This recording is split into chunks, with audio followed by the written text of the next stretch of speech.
moi, je suis en yoga des mains, bien sûr, mais mon principal soin, c'est l'amoxibustion du nombril. Qu'est-ce que ça mange en hiver, ça, l'amoxibustion du nombril? Ça l'aide. Les Chinois, là, ça existe depuis des 1000 et 2000 ans. Ça élimine les tensions, les émotions, et ça l'ouvre le cœur.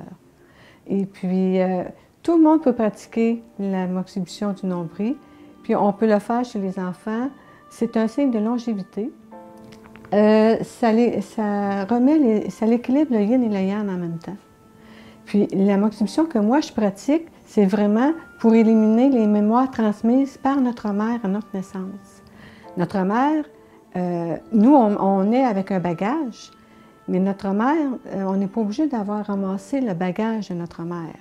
Donc, avec l'armoise, le bâton de moxa, c'est un feu, ça signifie le feu, et bien à ce moment-là, en passant, on défait tout et on élimine les mémoires pour revenir à notre propre être. Puis après ça, on remet dans le sens horaire le moxa. Là, on ramène, on remplit de Maharaja la personne et tout l'être avec, on la fait grandir.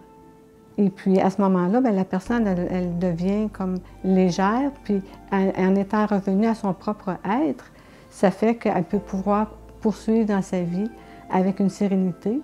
Puis, c'est bon pour les personnes aussi qui ont eu comme une convalescence ou des problèmes de santé, ça revitalise.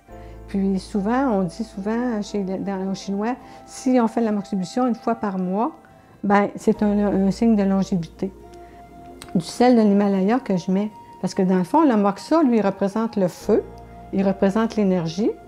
Et puis, tant qu'on met du sel de l'Himalaya, c'est de l'eau cristallisée.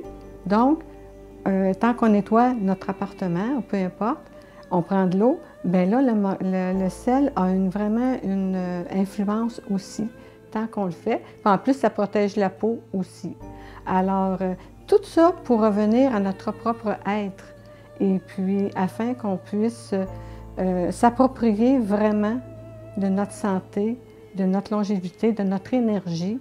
Et puis, ça ne veut pas dire qu'on n'aime pas notre mère, puis ça ne veut pas dire que même si les parents, la mère est décédée, ça n'a rien à voir. On débloque tout simplement, on élimine tout simplement les mémoires que l'on a ramassées en cours de route. Puis, ça peut être aussi, pas juste avec la mère, parce que là, à travers notre vie, dans le mois qui vient, moi j'en fais, puis les clients ils reviennent de mois en mois, puis à tous les mois, ils ont toujours de quoi à éliminer. Pourquoi? Parce qu'ils ont ramassé des choses conscientes ou inconscientes. Puis là, ils me disent, ça fait vraiment un nettoyage. Puis là, je reviens à mon propre être toujours après. C'est qu'après, quand je fais l'amoxibustion du nombril, je fais des massages. Et puis là, j'ai appris, à l'aide de mes cours de yoga des mains, comment masser. Puis c'est là que là j'ai conscience que quand je masse la personne à telle place, là je débloque justement les méridiens par les massages des mains, des pieds. Et puis c'est ça que ça m'a amené une conscience que c'est pas juste, oui, l'amoxibustion élimine les tensions et tout ça, mais par les pieds, je peux aller favoriser et intégrer justement toute l'élimination. Puis souvent, les clients ils me disent « Ah, j'avais mal dans le dos, Dominique. » Puis là, j'ai fini ma moxibustion. Puis le fait que je les ai massés partout avec un massage adéquat de yoga des mains, bien, ça a fait que j'ai travaillé tous les méridiens en même temps.